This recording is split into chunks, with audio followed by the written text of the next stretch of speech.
The only podcast where hindsight is always 2020.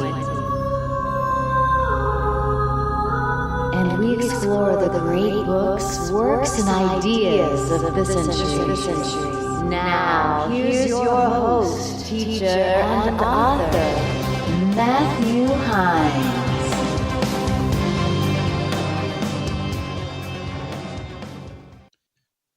Hello, everybody, and welcome to Books in Heinessight. I am your host, author Matthew Heinnes. Today we have an amazing show because today we get to talk about one of my favorite topics and hopefully yours, or if not, it hopefully will be my books. Now, I've written amazingly, I guess, in the last 2 weeks, I've come out with 2 books. Now, they're not some kind of long book. My other books go about 400 to 500 pages on average. And these books are just short, concise, humorous books. On the last podcast, we talked about 101 uses for a dead Democrat. And I'm actually moving up pretty well on Amazon on that. So I appreciate all the support from you guys in that respect. And I could still use some reviews. So if you guys get on Amazon and you purchase one of my books, please, I can use all the reviews I can get. Good, bad, I don't care. But if you could just go on and leave a review on my books, that would be awesome. So, I have another book out. It is called Heinessights, Wisdom for the Ages. And it has been a lifetime to produce.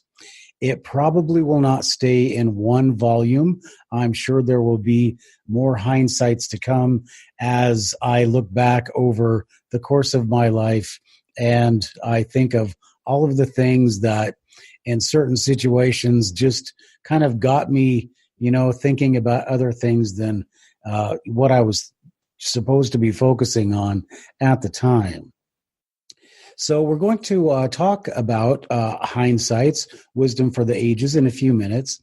But before we do, I want to thank everybody that's been subscribing. Our subscription rate has gone way up. And if you haven't subscribed yet and you're listening to this podcast or watching this podcast on YouTube, please hit that bell, subscribe, so that you get notified when we have a new podcast or YouTube video podcast.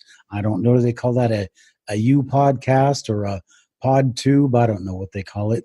But also be aware that this podcast is available on all of the podcast networks such as iTunes, Stitcher, Google Play, iHeartRadio, and Spotify. So if you are seeing it on YouTube and you want to listen to it while you're going to work or something, then that is also an option for you. All right. Now, why would you want to subscribe to Books in Heinessight? Books in Heinessight, is this like that PBS or what is that thing on C-SPAN where they have the authors come in and talk or whatever? No, this show is nothing like that. First of all, because you have me, Matthew Heinnes, as the host. Now, I like to ask questions that you would ask to our guests. Sometimes they're good and sometimes they're bad. Sometimes they're to the point and sometimes they're off track. And they are for a reason. And that is to keep the podcast interesting and you interested. So we've had some wonderful guests on here so far. And I want to thank, while I can, I want to thank Nick Begich. I want to thank Major Ed Dames, Carrie Cassidy, Diet was on here. And I've had just so many awesome guests like Fred Stuvik, Navy guy, and so many other guys, so many other wonderful ladies. I've had doctors, I've had journalists, and so I've really had a really nice, I've really been blessed, I guess, in my guest list which if you don't know it, I guess I'll throw this in right now. Just go to booksinheinessight.com, booksinheinessight.com, and look at the people who have been on the podcast. Go to the guest authors tab on the top. So, I've had some great authors on, but the fact of the matter is we're going to get some more great authors on. And one of those we're going to have on actually tomorrow. And I want to make sure that, with these authors, I'm so lucky to have them. Tomorrow we're going to have Maxine Myler. And if I'm saying this wrong, she's probably going to let me know. But Maxine is into religion. She teaches, or she is from Harvard. I don't know how she's exactly affiliated with Harvard right now, but she's Harvard educated, and she's going to be talking to us about religion. And on Friday, we are going to have a gentleman by the name of Eric Pratt. Now, Eric is a sheriff in Utah, and he's going to be coming on and talking about his association with the Latter-day Saint Church. And we're going to be talking about kind of a question of faith. We have people that, on this podcast that are religious, and we have people on here that are atheists, and some I wonder maybe go just a little bit too far the other way. But we do have our variety, I guess I'll say cornucopia of different thoughts and ideas on this podcast. And so we're going to be touching, at least this week, on the themes of religion and of faith. And we're going to be talking to Eric Pratt, former Utah sheriff, about the crisis of faith. And we're also going to be talking to Maxine Myler about that as well. And I wish that I could find something more about Maxine. She is at the Harvard Divinity School, Rhine Center at Duke University. She is a medium, and she can basically help you with your life, I guess. So we're going to be looking at this kind of religious and faith-based, I guess we'll say, topics for the next two podcasts. But then after that, we're going to have another guy on next week, and he is, I met this guy on Twitter, and he is going to be coming on, and he's going to be talking about, he's written a few books about investment, and he's going to be coming on, and he is going to be talking to us about the renewable energy, and new kinds of metals, new kinds of technology that are coming out. So I just want to give you his name. His name is Corey Groshek, and he is at Corey Groshek, GROSEHK.com. I'm sorry, not .com. Corey, GROSHEK, on Twitter. And also, I have invited for June, we have Kadrilsha Ona Carroll, who is going to be on sometime in June. And then also in May, we're going to have a author and a person who does freelancing. She does book publishing. She does cover work, editing, anything you'd want to have done to that self-published book that you are ready to put out. So with those people, I talked about in my last podcast, I talked about how I'm trying to get these Bigfoot people. And so I have it's in the works, I promise you. But with this David Paulides missing 411, where these people go missing in different parts of the country, but usually in national parks. We are going to be talking to an ex-Green Beret, and he's going to give us his take on the David Paulides missing 411 issue. And he's got some really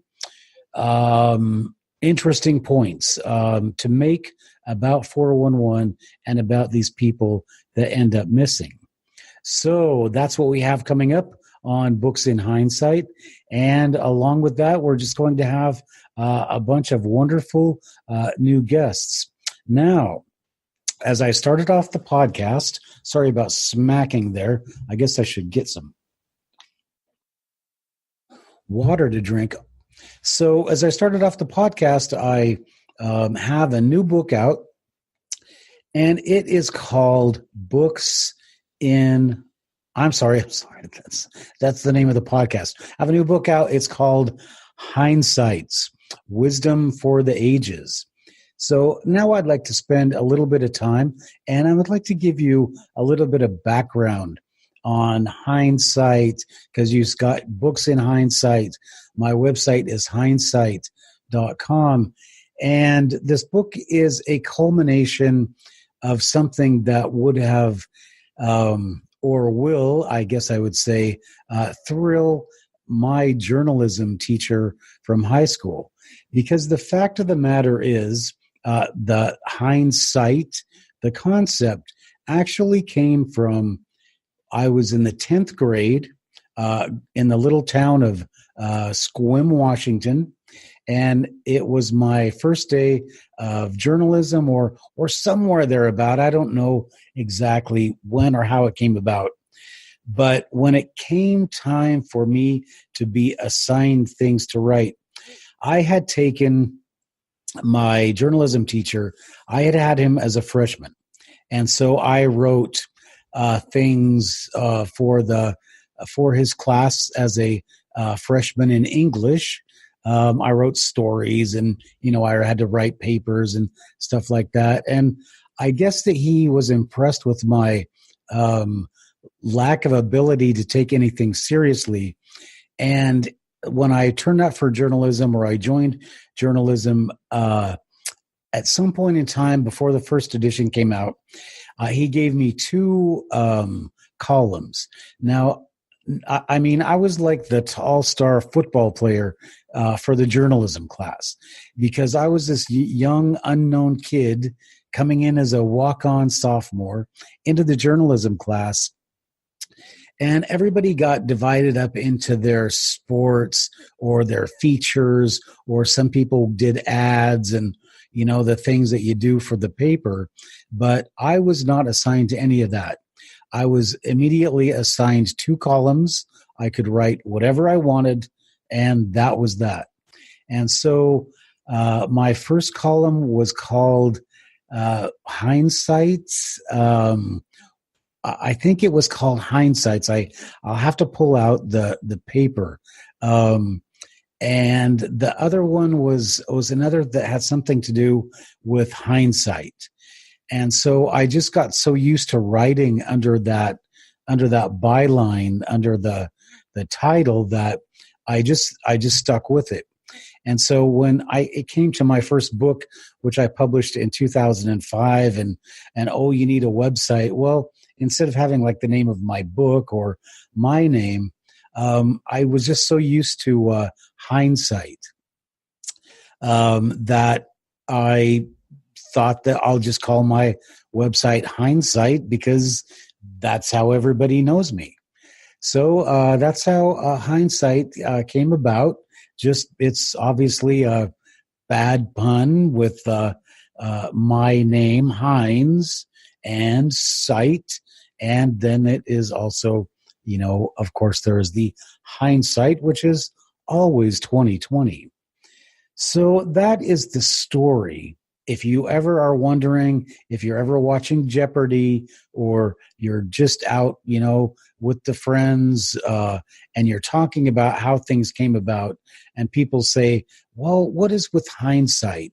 And did you read that book, Heinessights? And it's got all those funny little sayings in it.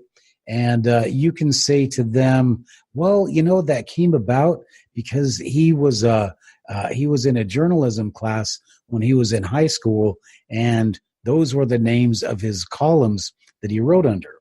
And after all these years, he's still, I guess, back in high school as far as his journalism and writing goes. But that is actually not true. And that is the next thing that I want to talk to you guys about. Because I wrote these books, my 101 Uses for a Dead Democrat, my Heinessights, Wisdom for the Ages. I wrote them because that's what I did. That's what people knew me by, so long ago. And when it came to writing for the purposes of making money, well, I thought, well, I want to be taken seriously as an author. And I think this goes back to when I started community college out of the Army, and I was in a journalism class, and I told the teacher, I said, hey, I write funny stories, and that's what people know me by. So I'll just give me funny stories and I'll write them. And she looked at me and she said, well, you can't just write funny stories. She says, you have to do the other stories, and then if you're good enough, you can write funny stories. Well, I didn't want to write those other stories. In fact, I thought that they were boring, and they were just so easy to write. I mean, who, what, wow, how, and where. Anybody could write that, and people would just think I was just normal, and they wouldn't see my talent. So I just dropped out of journalism, and I never looked back. So I, went into education, went into teaching and all that. And that was a good idea. And anyway, when I decided to go and start actually being the writer that I've always wanted to be, being the author that I always wanted to be, I wrote about what I knew and what I love, and I love history. And I was living in the Sultanate of Oman at the time.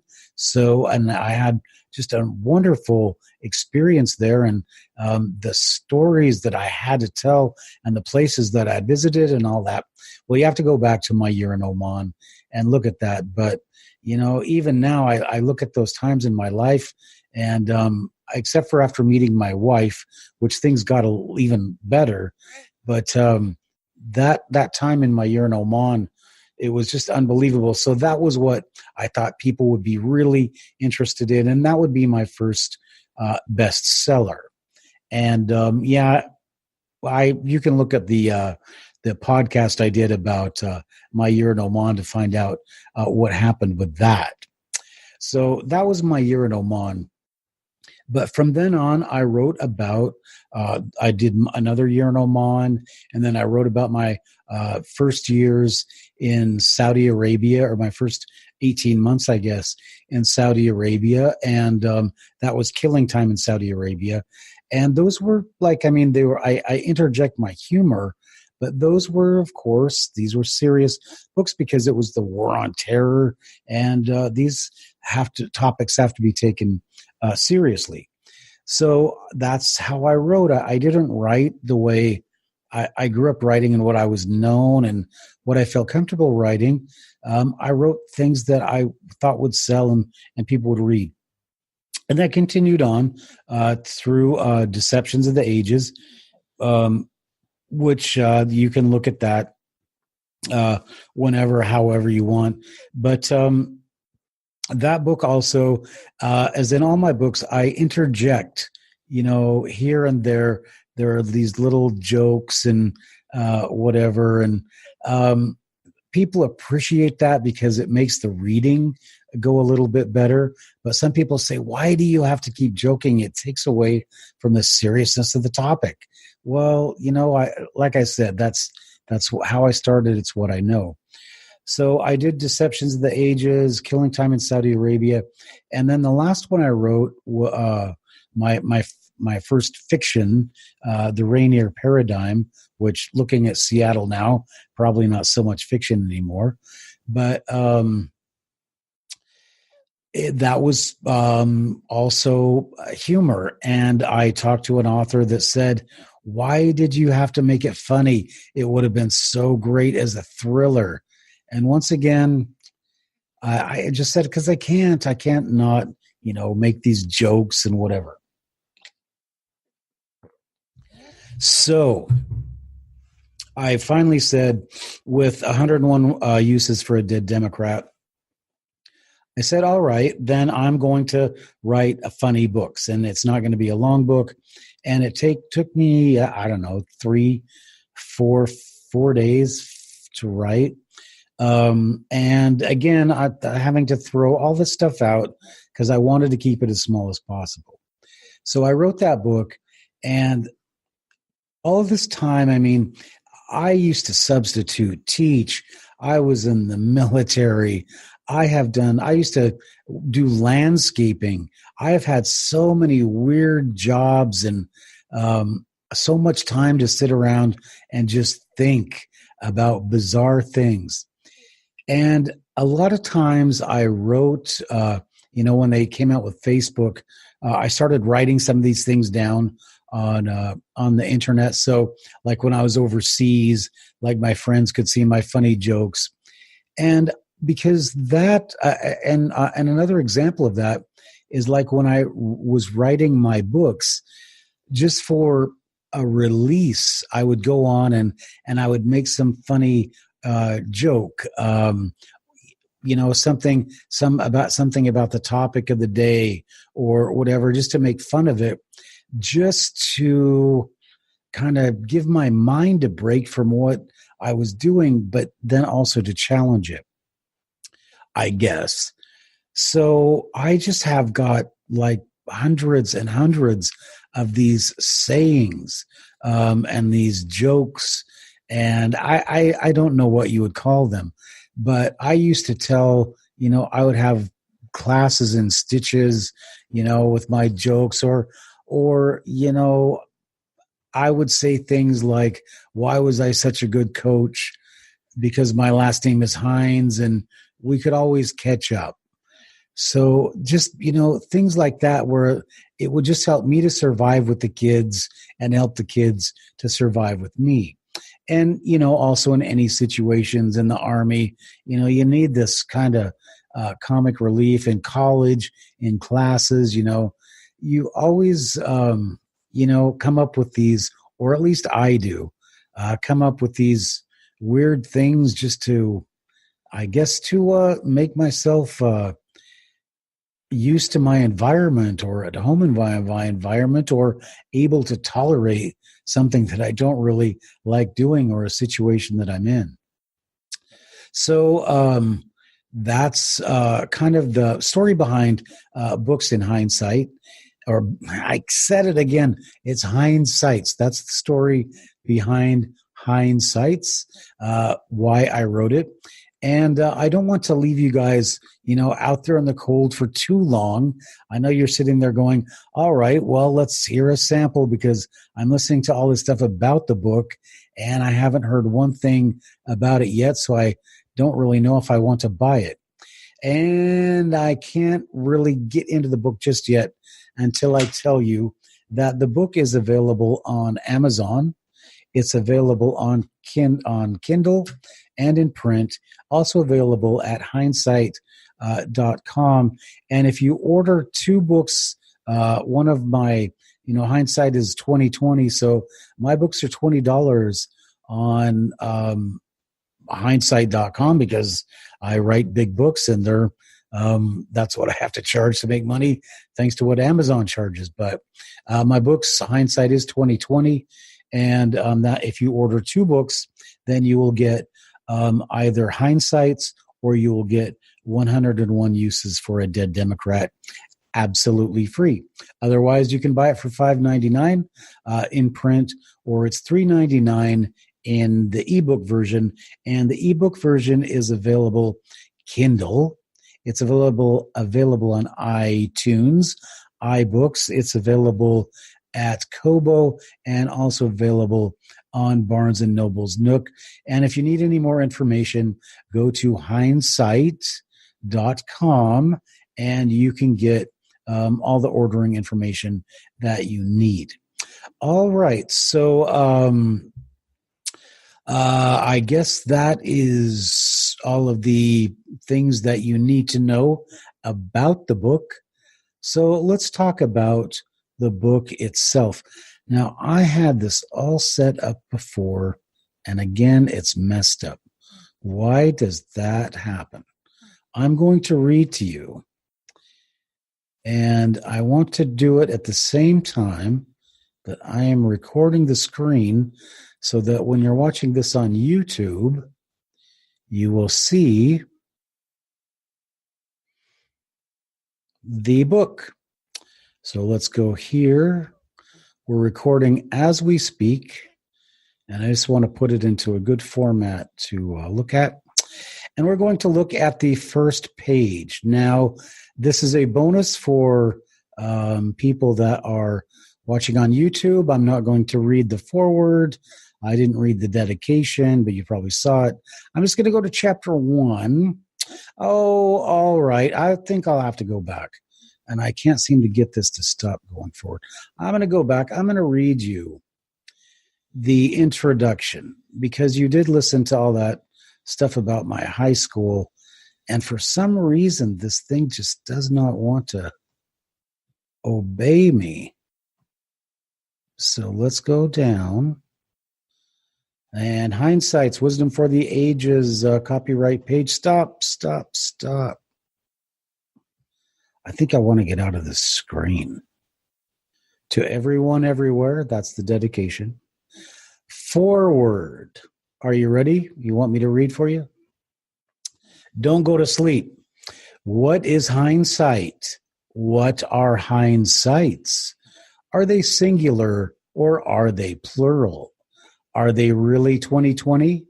What is it that makes witty observations, puns, and zingers by Matthew Heines so much better than just run-of-the-mill hindsight, which is most often a worn-out cliche or a poorly thought-out phrase, and at most 2040? These are just some of the questions that led me to spend a lifetime searching for truth and meaning and the answers to these questions. I would be derelict in my duty as a man, an American, and a human being were I to spend an entire life learning the keys to the mysteries of the world and then neglect sharing this accumulated knowledge with you, my fellow man, woman, and child over the age of 18. Next paragraph. Some men garner information about engineering, physiology, cultures, and space. I can't say I did much of any of that.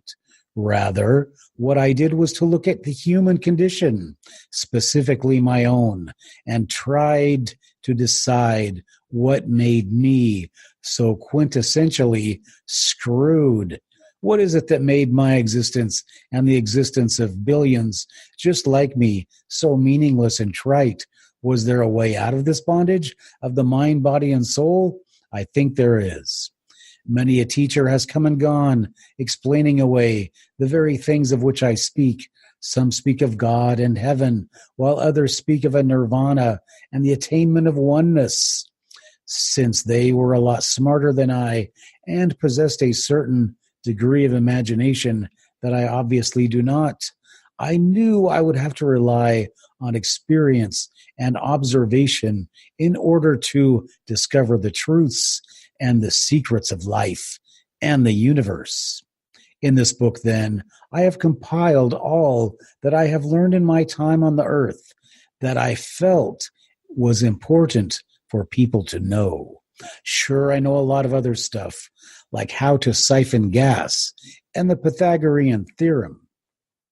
But that kind of knowledge is not going to help you to accept the world and your existence in the way that this book and the knowledge it is going to impart to you will. The layout of this book, although seemingly haphazard, random, and poorly thought out, is by purpose.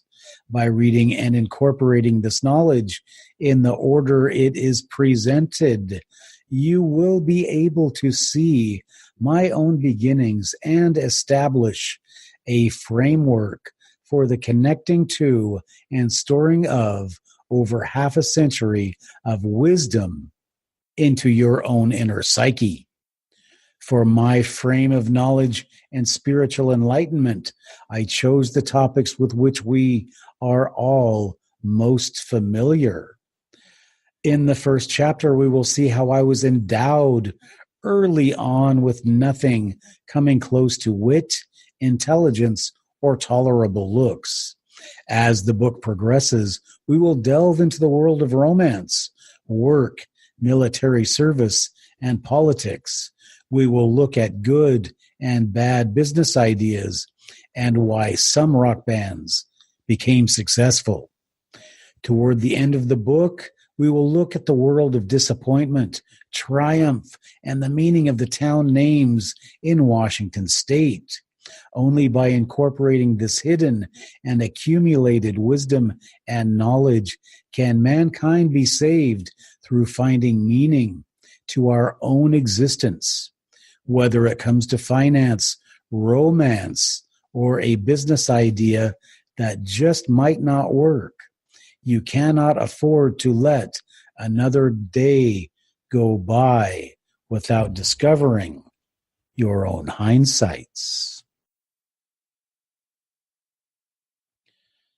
Chapter 1, After Birth. Excuse me. After birth. They say I was not a pleasant-looking child. For the first few years of my life, I thought my name was Runaway. Before we left the hospital, the cops were called. They gave my mother a ticket for disturbing the peace. The room where I was born was roped off as a crime scene. When we left the hospital, the nurse recommended next time my mother should try the veterinarian down the street. I have brothers and sisters. I've never seen them, though. Come to think of it, neither has anyone else. My first memories of the world were of people throwing coins at me. Later, I learned my mother had leased me to an organ grinder. My first memories of the world. I didn't know we were a poor family until I saw our picture on a welfare poster. My mother was an optimist. She used to put my picture on milk carton ads. Our house was no palace, that's for sure. Even homeless people would bring their kids by so they could appreciate what they didn't have. Our house was so run down, the city dump sued us for copyright infringement. We lost.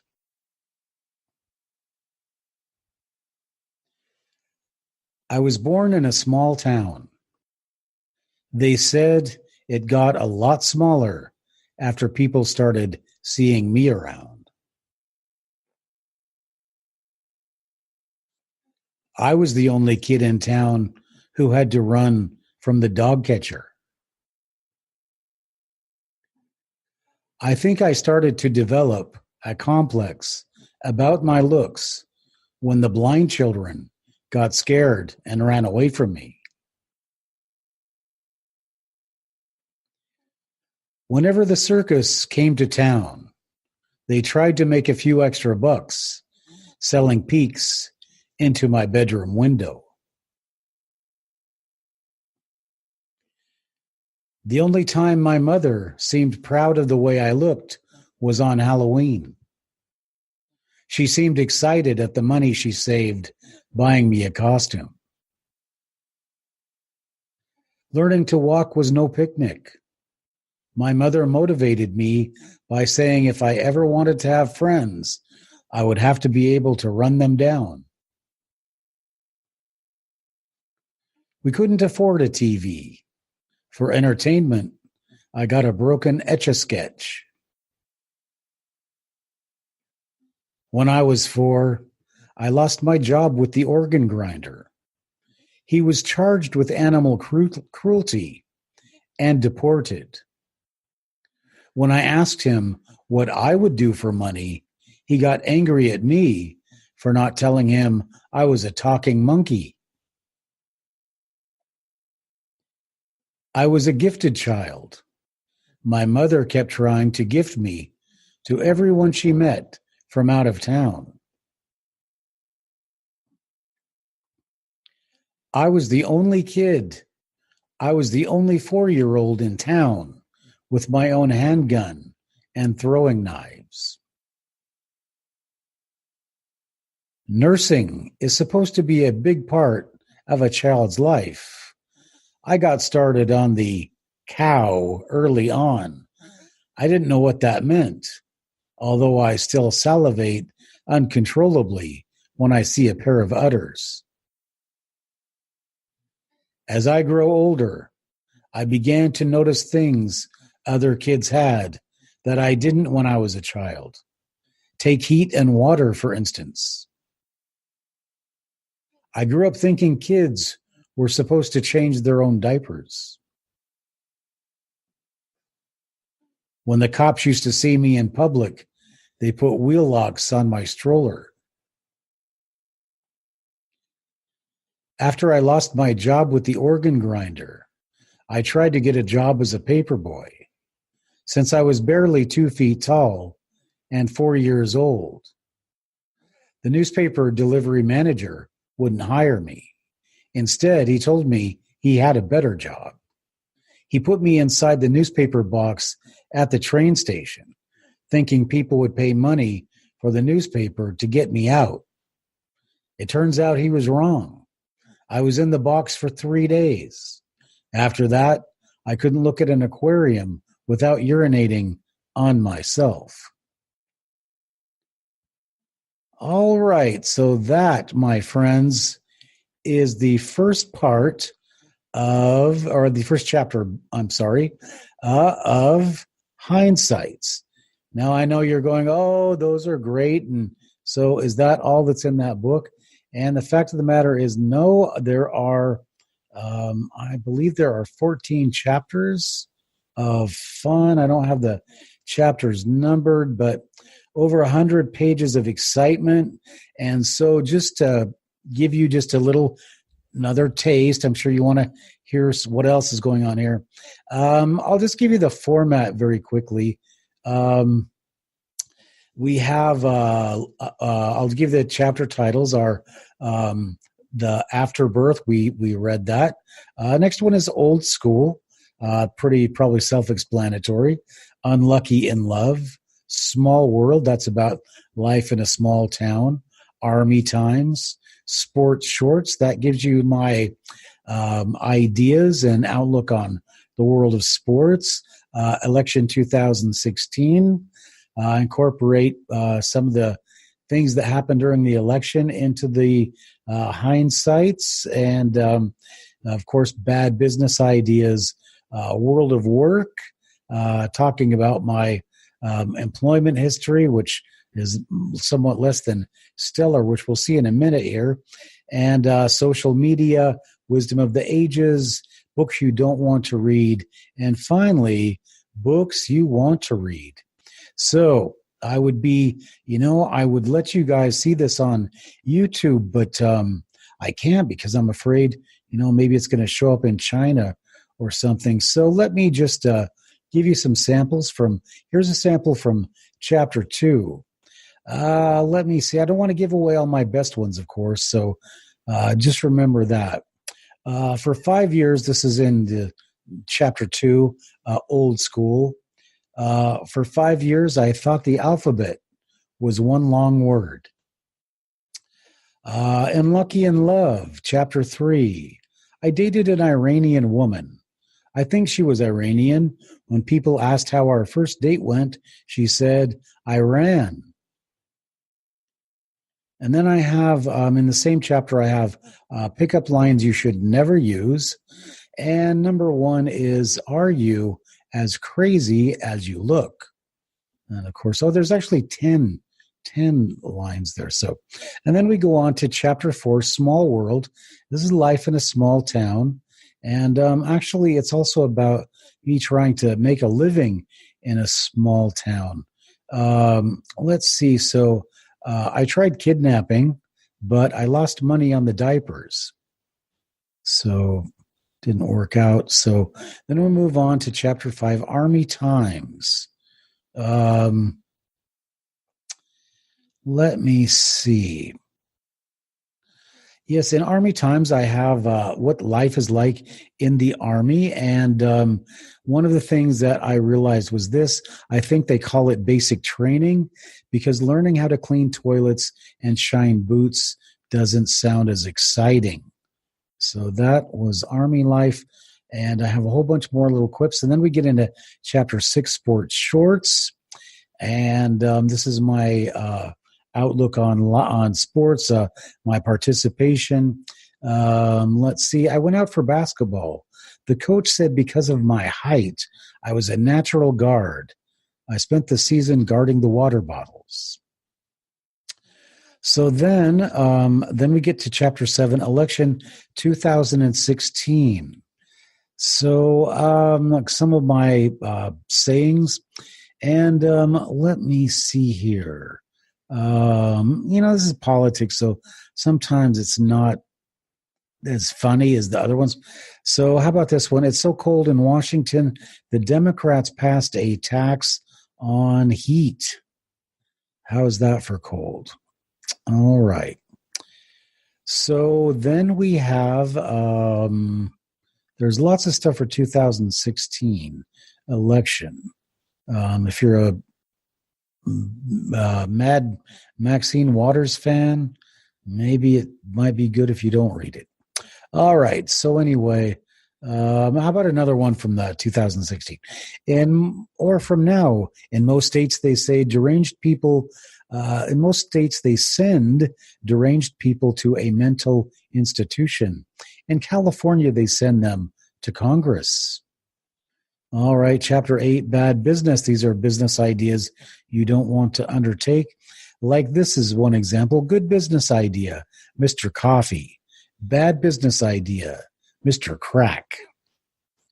So don't want to get into that business. And then we talk on chapter 9, World of Work, about my work history or not. Here's one thing that happened to me. I tried lifeguarding at a summer camp. They told me to go jump in the lake. So was not a very pleasant experience. All right. So then we, in chapter 10, I grew up in Washington State. It's an odd state. Don't come here. Don't move here. And, but there's a lot of weirdly named towns and people don't understand why these towns are named like they are. So let's say Mukilteo. Mukilteo is a town. Really, I'm not kidding. When you can't think of a good name for your town and you just start typing. Okay, and then I have a bunch of towns in Washington State that you want to check out. Chapter 11 is social media. And then again, more of my little quips and sayings about social media. And here's one of my observations, and that is if someone hits you in the face with a stick, thank them for momentarily diverting your attention from Facebook. And then we get into chapter 12, more This is okay. So here we're getting into wisdom of the ages, and this is something that I've been doing for some time. So there's really a lot of these, like this one. If a monkey ever asks you if you want to shoot craps, just walk away, man. Just walk away. So, though, I mean, I spend my life doing wisdom of the ages. So, and then in chapter 13, we have books you don't want to read. And these are books that you will probably not really be interested in, like this one it's called Freaks of Nature by Gene Cutter, right? Or another one, Boise Brothel by Ida Ho. So you probably don't want to read those. And then in the last part of the last chapter of the book is books you do want to read. And let me just go over the list. My Year in Oman, Another Year in Oman, Killing Time in Saudi Arabia, Deceptions of the Ages, The Rainier Paradigm, 101 Uses for a Dead Democrat. And do not forget my latest, that's right, it is called Heinessights, Wisdom for the Ages. All right, you guys. Well, that's the show. That's the podcast. I want you to be ready to go tomorrow. We're going to have Maxine Mueller on here, and she keeps trying to get out of doing a video podcast, but I'm going to make sure she does that. And then again, on Friday, we're going to have Eric Pratt. We're going to have Corey Groshik next week, and we've got so many great guests that are coming up, and you guys are going to want to be on top of this Bigfoot thing once we get going with this ex-Green Beret and the David Paulides thing, because we're going to have David, we're going to give him a chance to come on and refute or say, his piece about what this Green Beret has to say about this missing 411 thing. So it's going to be really exciting stuff, and we're going to get Bigfoot guys and Dogman girls, and we're going to get all kinds of really fun and interesting authors in here. So don't forget to subscribe, and don't forget to check us out on YouTube if you're listening to the podcast. And please don't forget to check us out on the podcasts if you are listening on YouTube. I can't ask you enough or thank you enough for subscribing. And please consider a sponsorship on Patreon at $3, $5, or $10 a month to keep Books in Hindsight going. And please don't forget to go to Heinessight.com and just check out one of or two of my books. Don't check them out. Actually buy them if you don't mind, or pick them up on Amazon.com, and that will make this all a very profitable enterprise for both myself and you. So with that, my friends, my subscribers, my followers, I thank you for everything. It's really awesome. Oh, and before I go, we're going to try to get down to ECETI Ranch next month. So we're going to try to get another interview with James down there, and then we'll have the UFOs and all that flying into Mount Adams. So it's going to be awesome. So you guys subscribe to the channel. You're not going to want to miss an episode. You're not going to want to miss a podcast. And I've had a couple of weeks off. I've got a couple more books out, and so I'm ready to go. All right, everybody. Well, it's been really nice talking to you again. It's been a couple of weeks since the last podcast. So get out, please. Try to pick up Heinessights, Wisdom for the Ages, my latest book, and also my second to the latest book. You're really going to like it. It's getting a lot of buys on Amazon, and I need reviews, so don't forget to review my books too. So with all of that, you've got your assignment. You gotta, and here it comes. Are you ready for it? Everybody, get my books, because why? Because you gotta keep on reading.